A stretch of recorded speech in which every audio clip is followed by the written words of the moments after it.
Interdisciplinary nature of projects.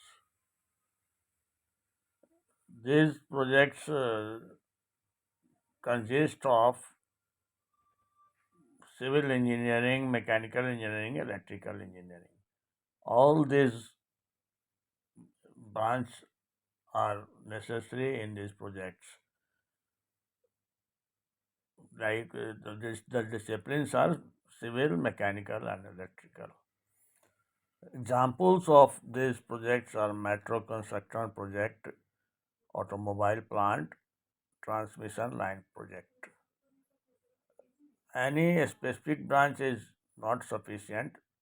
Both all the three disciplines, civil engineering, mechanical engineering, electrical engineering, are required in these projects.